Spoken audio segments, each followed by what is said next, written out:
guys for joining us so much. My name is Ben Cote. I'm the Director of Brand and Community for Neurohacker. This is Lorraine Metrolis. Close. Metrolis. Super close. She is a postural alignment and functional movement specialist. It's a very fancy title. Fancy title. Which just means she's awesome at what she does, and she fixes your back and your posture and everything else. And she's fixed half of Neurohacker, if not more of us. We all go to see her and love her. She's fixed my back. And she offered to put this together for our office, and I asked her to put it together for our community because I think this is something that a lot of people could use right now, because when I started staying home from working from home from COVID and all the stuff, my back went to hell. Like, one of the things I noticed a few months in, I was like, why does my back hurt so much? And the reason, because I was sitting on the couch all the time, hunched over on my laptop with horrible posture. And normally when I'm at work, I have a standing desk and I'm moving around. And I noticed that was one of the downsides of this. So she's been a savior to my back and posture and fixed a lot of things for me. So I wanted to share her with you guys and put this together. So she's going to walk us through some exercises to help. So, and I have a PDF that we're going to give to you guys after this. I'm going to record this as well, so we'll be sharing this out after, so if you can't stay for the whole thing, but I encourage you guys to tune in and stick around if you can. Other than that, I'm going to give it to her to take it away. Thanks, Ben. Hi, guys. So yes, my name is Lorraine Metrolis, and I am what everybody calls a guru of movement, or posture or things like that. I have many different names, but officially, I'm a postural alignment and functional movement specialist. That's kind of what I do. That's my jam. So I'm here to talk to you guys about getting up and moving, and my favorite go-to exercises for movement and correcting posture. So I had this thing. I was walking my dogs the other day, and I was talking with my husband about posture and movement and kind of preparing for this. And I was like, thought of something, and I was like, this is so true. It goes, life screws up posture, and then posture screws up life. And it's so true. Ben even just talked about it right now. Like, he's like, I went home, and how many of you guys went from like a standing desk and all the things and all the amazing things we have here to home, where we're on our couch, on our dining room table, with kids, with dogs, with all the things happening all at once, right? And we're like, why does my neck hurt? Why does my back hurt? What is happening over here? So so these are all things that, like, life screws up posture. And then from prolonged posture, I've been saying, like, being stuck in one position, you get all these pain points and it screws up life, right? So it's kind of this weird little cyclical thing. So what I teach is actually how to reset your posture so that when you're in a static position, you can get up, you can move, and then it neurologically resets everything so that you have that same neutral posture. So bodies are designed to move, right? They're not designed to be static. So, I mean, you could stand, you could sit, you could squat, you could crouch, you could do whatever, but whatever you are, whatever you're sitting in or in one position for a really long time, this affects the body. Not only does it affect it muscularly if things are either shortened, or on the opposite end, things are elongated and stretched, but also the fascia and also all the other tissues around it get really stiff, really tight in that area. So say if we're sitting and we got to stand up because we've been sitting at our desk for 3 hours working on a project, instead of standing up and being able to come into neutral posture, we kind of get stuck in this sitting position because muscle's been really tight. We're now in this wonky posture that shows up eventually in pain or movement dysfunction, right? So we have to kind of reverse that. And the way to get the wheels greased or going is by movement. And I like to teach this, actually. I encourage you guys to move every hour. I know you guys get stuck. I know everybody gets stuck in their one project or things like that.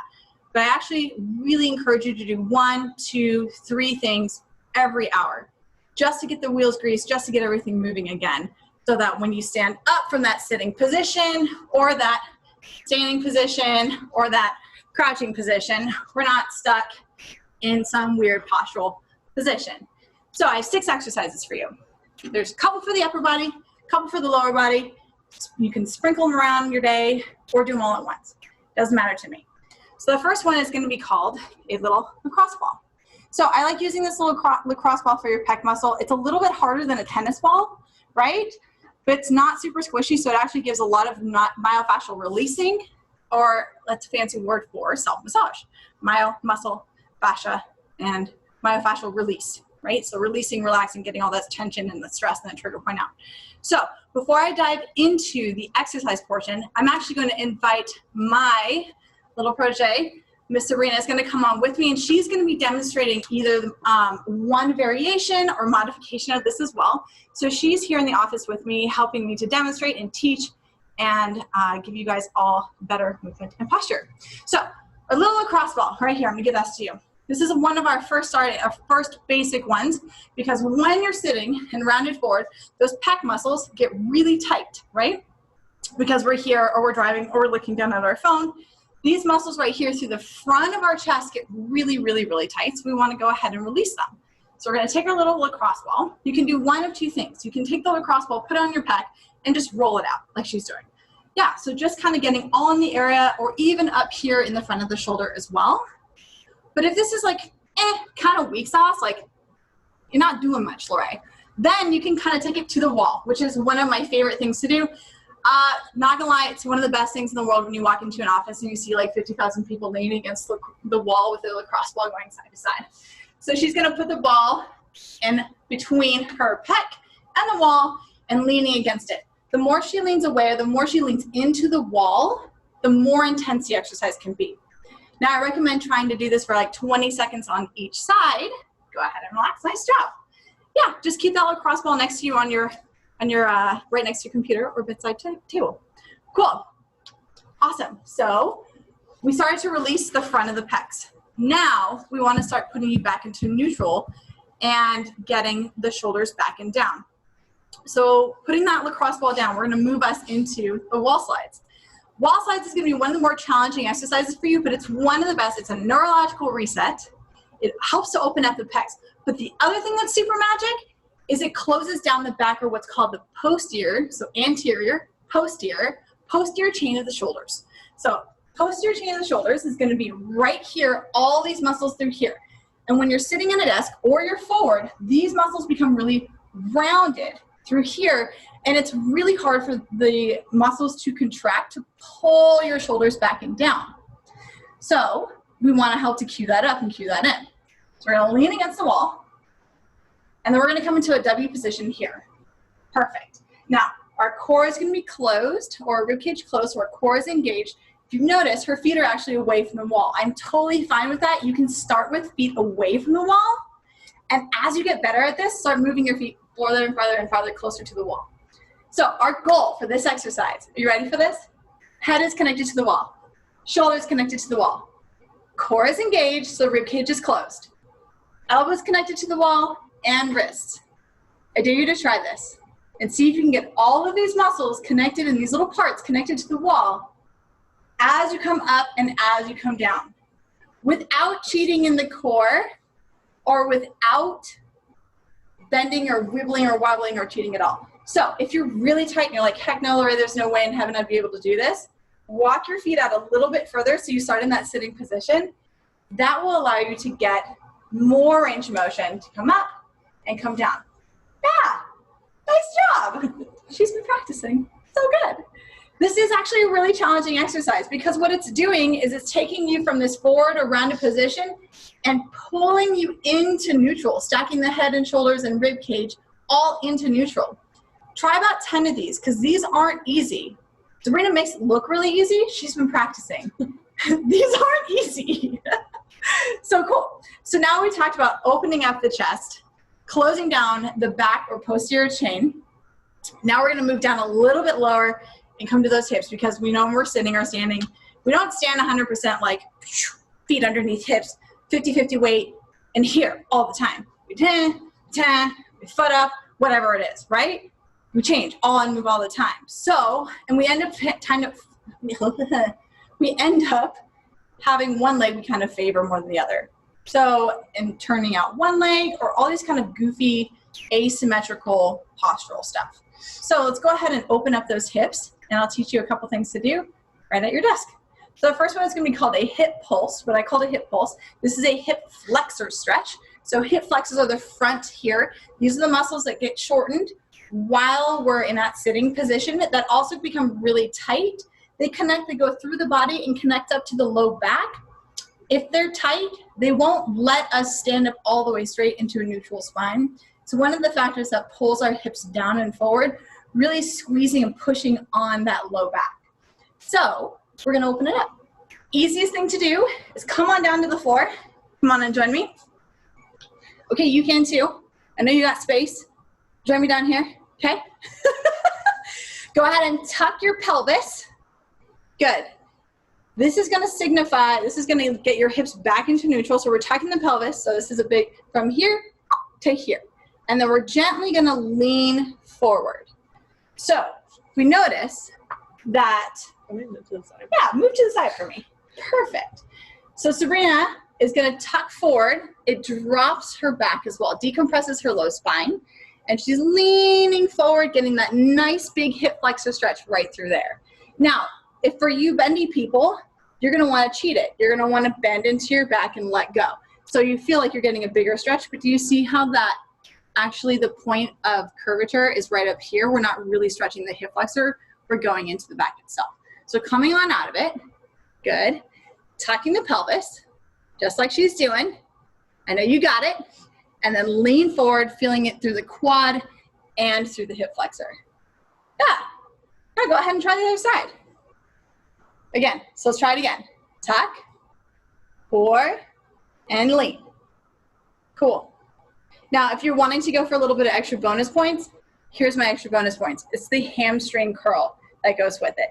This might challenge a little bit of your guys' balance, but this will give you an extra little extra cherry on top kind of a thing. So you're gonna flex that back foot. Now she's gonna try and bring that hamstring to her booty cheek. Yeah, so that big hamstring curl is going to help release the opposing muscle, which is her quad. So she's gonna do a couple of these, and then the last one, I'd say try 8 of them. The last one, hold it for 8 seconds or so, and then don't relax out of it. Go deeper into your stretch to increase that range of motion. So we're playing with what's called an opposing muscles. So getting the hamstrings to fire releases the quads, getting the glutes to fire releases the hip flexors. So that's kind of the little trick of that. Go ahead and release and come on out of it. Yeah. You definitely want something under your knees. So you definitely want something under your knees. Or so. So, all right, come on down. We're going to do what's called a pigeon stretch. This is probably something you guys are really familiar with, but I'm going to give you a little cheat sheet that gets your hips level every time. Okay? So coming into all fours. We're going to start down here. Let's go ahead and extend that leg straight back. Okay? Perfect. We're going to windshield wiper the leg over, like a little windshield wiper. And then we're gonna gently slide back. So here's your cheat. That makes your hips very level. We don't cheat it and come to the side. You're gonna feel it in the hip of the leg that's in front, and there's your stretch. Hang out for a couple seconds. Now, for all my Gumby people, instead of trying to round the spine to lower down, I want you to tighten the core and hinge forward, back, flat, and straight.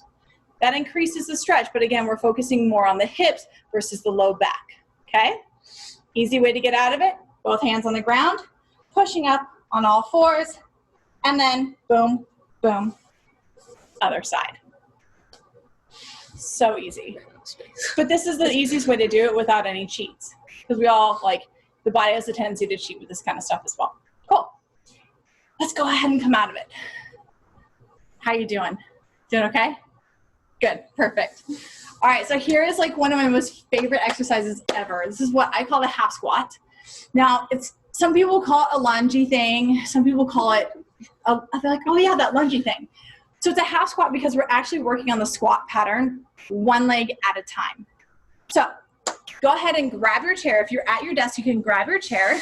Or if we're in the neurohacker office, we have cool things like boxes and things and foam rolls and all the bits to hang out with and do all of our exercises on. Props to you guys, by the way, for having this amazing space for you. I'm so excited. Okay, so we're gonna go half squat. Yeah, I'm gonna have you go ahead and demo this one for me. So if you have a chair, flip the chair around, put it against your desk or put it against your wall so the chair can't go anywhere because we don't want it to roll out away from you while you're doing this one. Okay. We're gonna hope for the best here. Yeah. So go ahead and come on down. So she's gonna start in a plank position here. Good. Perfect. Now we're gonna swing one leg up towards her hands. Whatever one makes your heart happy, because we're going to do both sides.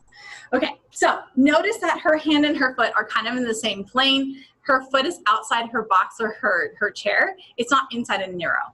And then she's going to, and then she's going to bend that back leg, drop the hip, head and chest is up, really opening up that hip flexor in the back. But here's the key. We're putting all the weight in the front leg through here. So we're starting to tell the brain, hey, load through the glute, load through the hamstring. These have been turned off since you've been sitting. These muscles, hip flexor, quads, have been firing a lot.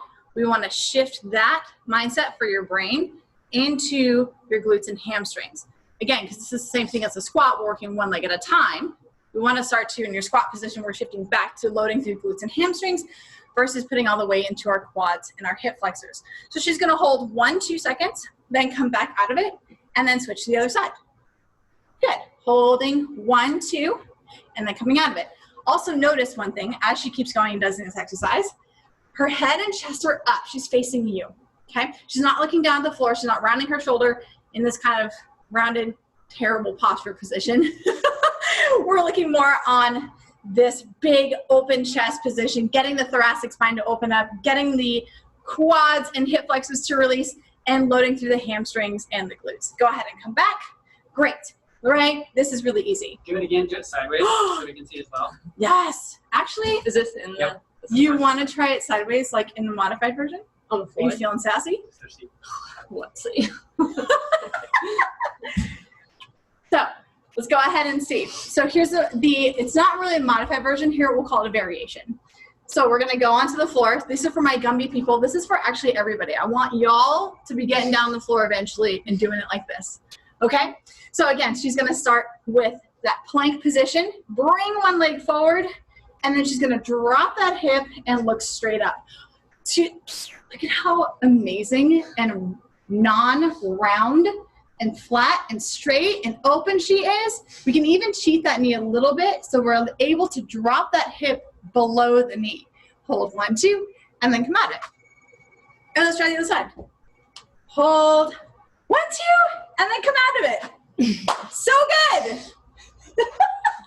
I'm telling you, it feels amazing. Go ahead and try it. See if you like it. See if you have any questions.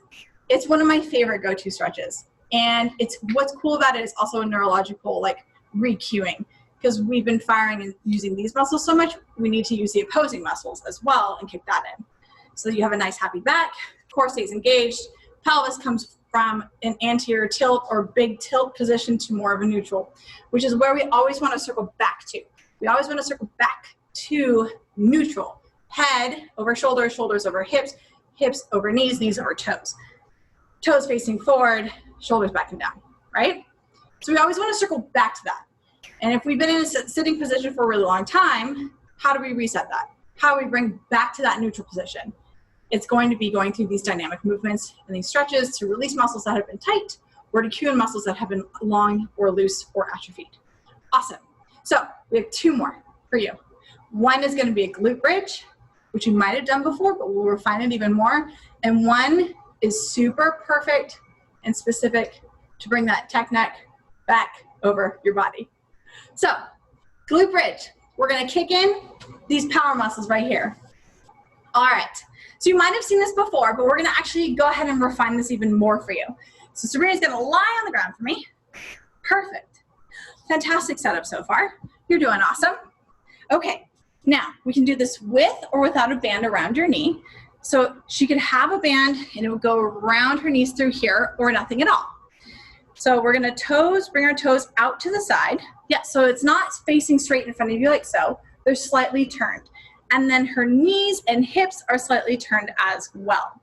So turned as in like rotated out. So it's almost like I'm kicking in my adductors right through here because she's using all these muscles and all these hip muscles right here. Toes facing out.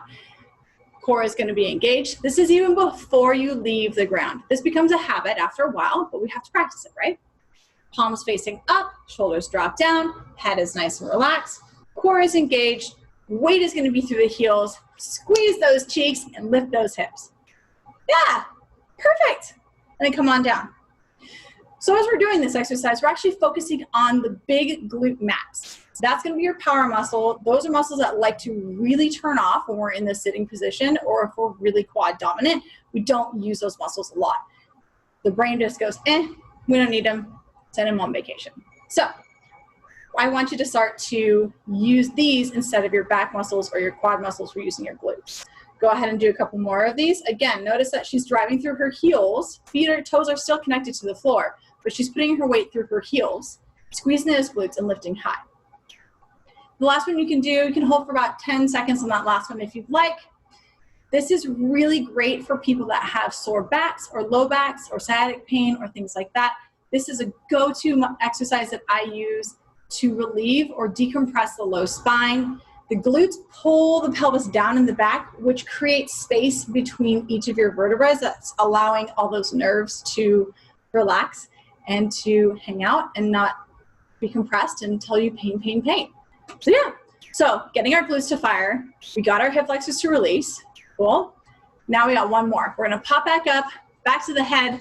This one is just for you people that like to look down at your phones. So this is one of my favorite ones, but I'm gonna give you a little word of caution. Start with only 6 of these. If you decide to do 20 or 30 of these on the first round, it can kind of have a little adverse effect. It can make your neck a little sore. I've had some people say that they've had a little headache from it, and this is the reason why.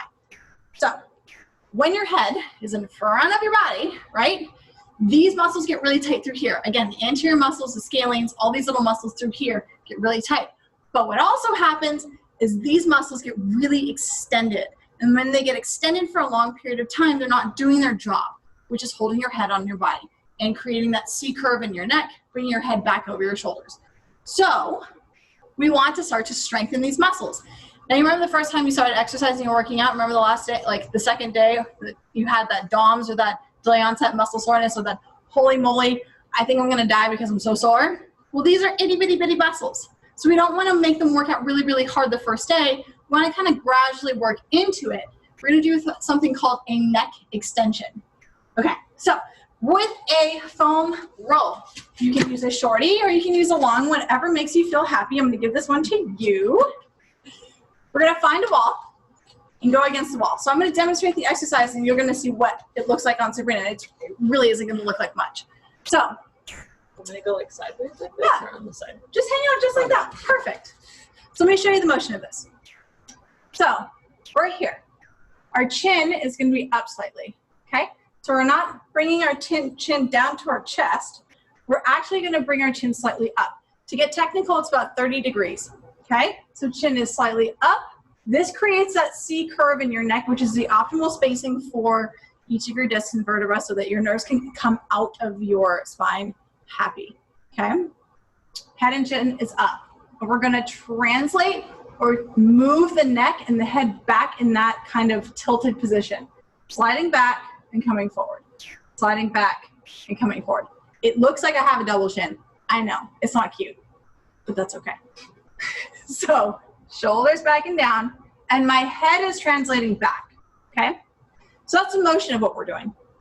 But let's go ahead and see what it looks like on a foam roll. It doesn't look like much.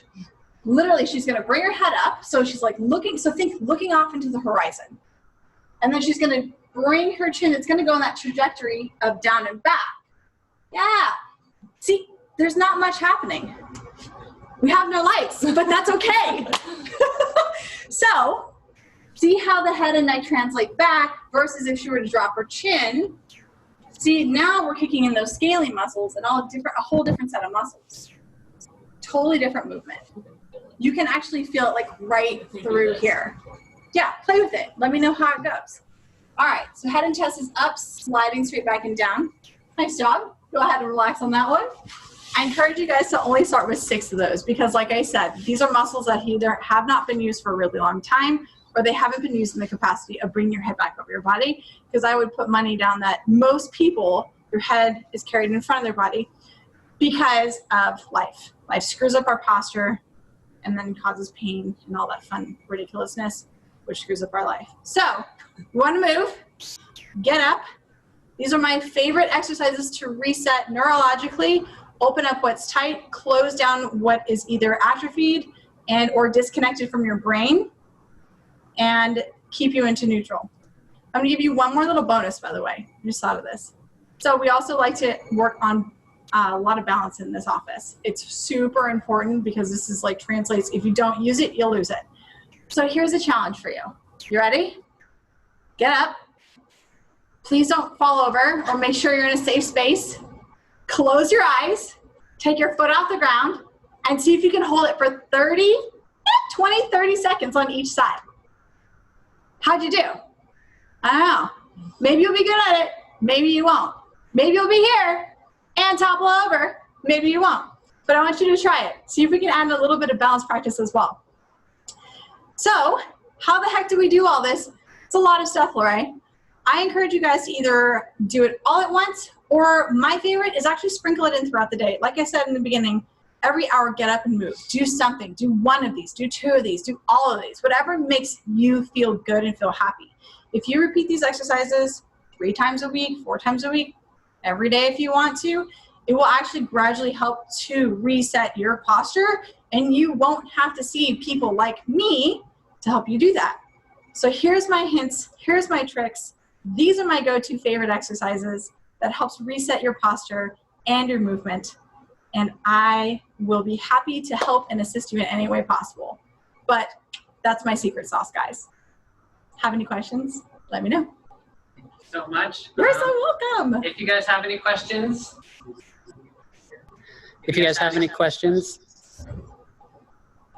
Please let us know either in the chat, or you can just unmute yourself and ask, and we'll take some questions now. And we'll also have a PDF available that we'll put on our social media. So follow us on Instagram at Neurohacker or Facebook at Neurohacker Collective. We'll be posting that PDF for you guys to download very soon. And we'll have I'll edit this together and have a great video you guys can take with you. Question coming in: what does the foam roller accomplish on the neck extension? That's a super good question. So it gives you a tactile cue versus like a pillow or doing something just in the air. You could do it without the foam roller, but it's really nice to have that tactile cue because say you're pressing your chin down, you're in deflection, right? You're gonna feel the pressure different here than if we were here. You're gonna feel it directly behind your head. It allows for what's called a C curve. Have you heard like your neck has to have a C curve where we're usually pretty straight. We want our head back and down. That foam roller does give you a bit of a tactile cue. Your car, the headrest in your car does the same thing. Sometimes if you're at home, throw a pillow behind it, but you need something. You can't just do it without it. It's not as effective. Good question though. All right.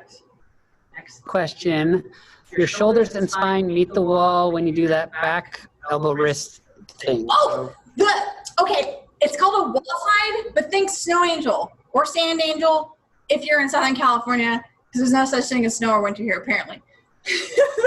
So yes, so it goes back against the wall, shoulders against the wall, and you can walk your feet out if you can't get against the wall, but elbows against the wall and palms against the wall. And you're gonna slide up. This puts you into what's called a neutral spine. Like this puts you into neutral. It's not easy. But think wall angels, snow angels, or sand angels. Next one is any tips for the wall slide when you can't keep your shoulders? No, I was talking Oh yeah, so if we're super rounded here and we're like in this position, there's 2 things that you can do. One, I'm giving you So are you almost done or a no? little bit of permission to walk a little lower. Okay. It'll hold me? Okay, good. I'm like, all right. So we can walk a little bit lower so then you can bring your back against the wall. It puts you into a posterior tilt. Fine. And then if you're still stuck here, then just start here. And just work on pulling the shoulders back and down. Just like so. Until you get to the point where you can, I can hold this for a second or 2. Let's try some movement and come back down. So kind of graduate into, just progress into that. It definitely does take some time though. Next. That's all the ones we have for. Awesome. You guys have any other questions for Lorraine before we get going today? Let us know in the chat. We can get those answered. Yes, we are doing a recording of this video, and I will get this out. Again, I'll share this on our social media, so follow us on Instagram at Neurohacker or Facebook at Neurohacker Collective. Awesome. You guys are on our emailing list for the most part. Thanks a million. Thank you, guys. Thank everyone for coming. Thank you. Someone else said they really appreciated the session and do more things like this. Yes, I'm so down. This is definitely something I'm trying to do, is bring more practical applications of all this stuff into it. It's getting a lot of thanks for everyone. So I think that's it for now. Yay! We'll get going. Again, I'll just sign off here. Thank you guys so much for tuning in. We really appreciate it. If you guys like this stuff, let us know. I'm trying to bring more practical, applicable tips and tricks to all of this stuff so we can be putting in these practices into our lives to improve our lives. That's what neurohacking and all this stuff is all about. And she's definitely helped me with this, with my back and my posture and all these things. And I've definitely noticed a difference in doing this work and doing this stuff. It's definitely helped me. So I'm hoping it helps you. We will have a recording of this. Again, we'll share this out shortly. And I'm going to have a PDF available for you guys as well to go with this, with all these exercises as well. So thank you guys so much for joining us today. Have a phenomenal day. Thank you. Bye.